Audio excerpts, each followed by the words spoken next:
ভাবুন তো একবার, আপনার পরিবারের কোনো একজন সদস্য পেটের তীব্র ব্যথায় ছটফট করছে, তার মারাত্মক বমি হচ্ছে, অথবা 2-3 দিন বা 4 দিন যাবৎ তার পায়খানা বন্ধ হয়ে আছে। কি এক দুঃসহ অবস্থা। আসুন আজকের এই ভিডিওতে আমরা জানবার চেষ্টা করি পেটের তীব্র ব্যথায় প্রাথমিকভাবে আমাদের কি করণীয় সে সম্পর্কে।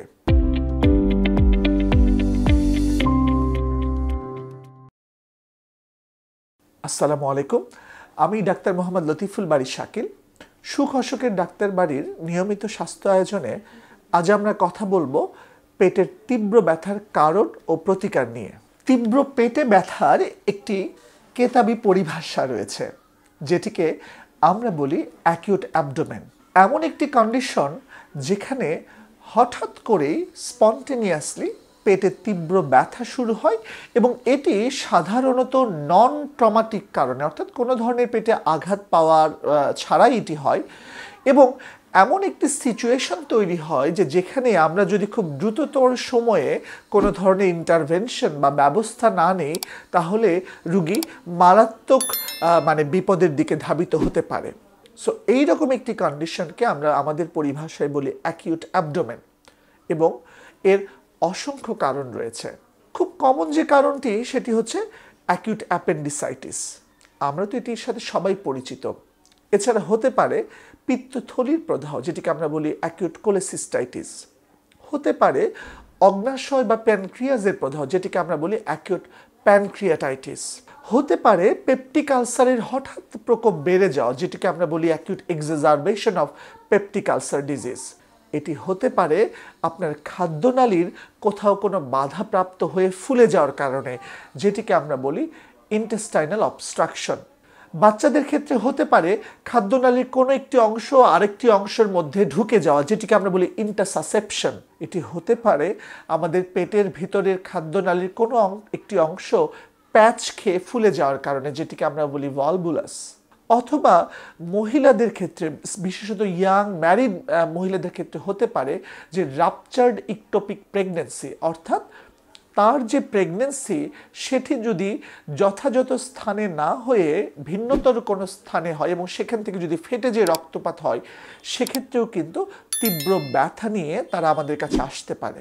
পেটের তীব্র ব্যথা হতে পারে ইউরেটারি কোলিক থেকে, অর্থাৎ মূত্রনালীর যে কোনো অংশে কোনো বাধাপ্রাপ্ত, সেটি হতে পারে পাথর দিয়ে, হতে পারে কোনো টিউমার দিয়ে, ইনফেকশন হয়ে যদি সেখানে কোনো তীব্র প্রদাহ হয়, সেখান থেকেও আমাদের পেটে তীব্র ব্যথা হতে পারে। এটি হতে পারে আমাদের পিত্তনালীর কোনো প্রদাহের কারণে, যেটিকে আমরা বলি বিলিয়ারি কোলিক। এর বাইরেও নানা অজানা কারণে কিন্তু আমাদের পেটে তীব্র ব্যথা নিয়ে রোগীরা আমাদের কাছে আসতে পারে। এই ব্যথা কখনো কখনো হতে পারে খুব সাময়িক, 2 থেকে 3 মিনিটের জন্য, কখনো কখনো হতে পারে আধা ঘন্টা বা তারও বেশি। কখনো কখনো হতে পারে যে ব্যথাটি কোনো পেটের নির্দিষ্ট স্থানে রয়েছে, কিন্তু অনেক সময় হয় যে পেটের ব্যথাটি এক স্থান থেকে আরেক স্থানে সরে যাচ্ছে বা রেডিয়েট করছে। ব্যথাটি একা হতে পারে, কিন্তু কখনো কখনো এই ব্যথার সাথে তীব্র জ্বর, কখনো কখনো জন্ডিস, কখনো কখনো মারাত্মক আকারের বমি, কখনো কখনো 3-4 দিন যাবৎ একদম পায়খানা না হওয়া, অর্থাৎ কনস্টিপেশন। তাহলে এই যে এত কারণে পেটের তীব্র ব্যথা হওয়া, আমরা আসলে প্রাথমিকভাবে কিভাবে বুঝবো যে আসলে আমাদের যে পরিবারের যে স্বজনটি এরকম তীব্র ব্যথায় ভুগছে সেটি আসলে অ্যাকিউট একটি অ্যাবডোমিনাল কন্ডিশন, অথবা তার যে এখনই হাসপাতালে নিতে হবে, অথবা হাসপাতালে নেয়ার পূর্বে আমাদেরকে আদৌ কিছু করণীয় আছে কিনা, সেটি আমরা কিভাবে বুঝবো? আমাদের একটু বুঝতে হবে যে জীবনযাত্রার নানা সময় কিন্তু আমরা পেটে ব্যথা নিয়ে ভুগি। সেটি খুব সাময়িক হতে পারে, অনেক সময় দীর্ঘমেয়াদী পেটে ব্যথা নিয়েও কিন্তু আমরা ভুগি। কিন্তু রোগী যখন নিজে বুঝতে পারে যে তার এই পেটের ব্যথাটি তার যে স্বাভাবিক অবস্থার যে পেটে ব্যথা, যেটি সহনীয় মাত্রায় হয় বা খুব সাময়িক সময়ের জন্য হয়, তার চেয়ে একটু ভিন্নতর এবং তীব্রতর, এবং কখনো কখনো রোগীর এই পেটে ব্যথার সাথে অন্য যে লক্ষণগুলো আমরা বললাম, সেগুলো যদি আমরা দেখতে পাই কোনো একটি বা একাধিক, আমাদের আসলে সন্দেহ করার দরকার যে তার অ্যাকিউট অ্যাবডোমিনাল কোনো কন্ডিশন হতে পারে। কখনো কখনো ব্যথার তীব্রতাই আপনাকে বলে দিবে যে এটি খুব স্বাভাবিক ব্যথা নয়, কেননা রুগীরা ছটফট করে। অনেক সময় এমন কিছু কন্ডিশন আছে, রুগীরা তাদের বিছানায় গড়াগড়ি করে, রোল ওভার করে। অনেক সময় এমন হয় যে রুগীরা তার পেটটা চেপে উপুড় হয়ে বসে থাকে। সো এই যে ধরনের পেটে ব্যথা, এই যে তীব্রতর পেটে ব্যথা, বা এই যে পেটে ব্যথা যেটি কিনা খুব স্বাভাবিক সময়ের মতো নয়, সেটি দেখলেই কিন্তু আমাদের সন্দেহ করতে হবে যে এটি মারাত্মক পেটে ব্যথার কোনো একটি কারণে হতে পারে। তাহলে আমাদের করণীয় কি? পেটের তীব্র ব্যথার খুব কমন একটি চিকিৎসা প্যাটার্ন রয়েছে। আমরা তো হাসপাতালে যখন এই রুগীরা আমাদের কাছে আসে এরকম তীব্র ব্যথা নিয়ে, তখন তো আমরা রুগীর ইতিহাস, রুগীকে পরীক্ষা করে কিছু সিদ্ধান্ত নিতেই পারি, এবং তারপর কখনো আমরা হয়তো বা তার পেটের একটি এক্স-রে, অথবা কখনো কখনো পেটের একটি আলট্রাসোনোগ্রাম, কখনো কখনো রক্তের বা প্রস্রাবের কিছু পরীক্ষা দিয়ে আমরা নিশ্চিত হবার চেষ্টা করি যে কেন তার এইরকম তীব্র ব্যথা হচ্ছে। কিন্তু প্রাথমিক অবস্থায় বা যেখানে এই ধরনের ফ্যাসিলিটি নেই, বা আমরা যদি বলি যে একদম আমাদের পরিবারের ভেতরে যখন এই ব্যথাগুলো হয়, তখন আমাদের কি কিছু করবার আছে কি না সেটি একটু আমাদের জেনে নেওয়া দরকার। প্রথম কথা হচ্ছে যে একটি রুগী যখন এরকম তীব্র পেটে ব্যথা নিয়ে আসে, তাহলে এক এবং অন্যতম প্রধান চিকিৎসা হচ্ছে এই রুগীটিকে মুখে খাবার বন্ধ করে দেয়া। অর্থাৎ পেটের তীব্র ব্যথা যে কারণেই হোক না কেন, সেটি অ্যাপেন্ডিক্সের কারণে হোক, অথবা প্রেগনেন্সির রাপচার হয়ে হোক, অথবা তার পিত্তের প্রদাহ হয়ে হোক, অথবা তার প্রস্রাবের ইনফেকশন থেকে হোক, তাহলে যখনই তীব্র ব্যথা হবে, প্রথম কাজ হচ্ছে মুখে কোনো ধরনের খাবার বা পানীয় গ্রহণ না করা। দ্বিতীয়ত, যদি আমরা বুঝতে পারি যে এটি খুব সমস্যা তীব্রতর এবং আমাদের হাতে খুব দ্রুততর সময় আমরা হাসপাতালে নিতে পারছি না, সেই ক্ষেত্রে রুগীকে একটি স্যালাইন চালু করা।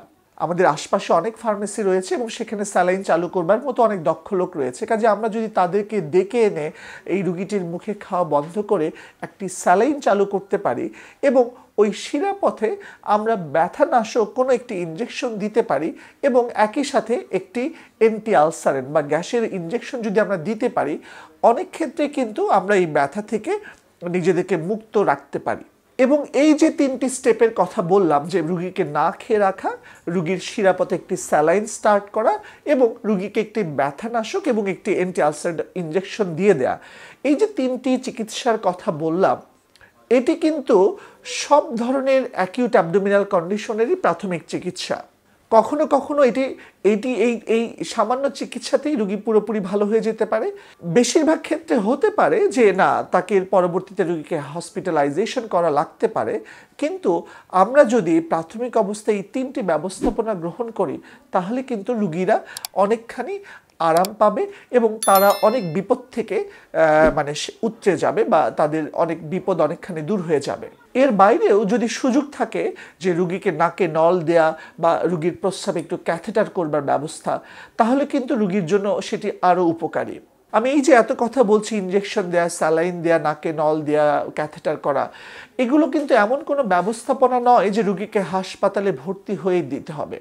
এই জিনিসগুলো কিন্তু আমরা আমাদের পরিসরে, আমরা আমাদের মহল্লা বা যেখানে আমরা বাস করি তার পরিসরে কিন্তু আমরা ব্যবস্থা করতে পারি।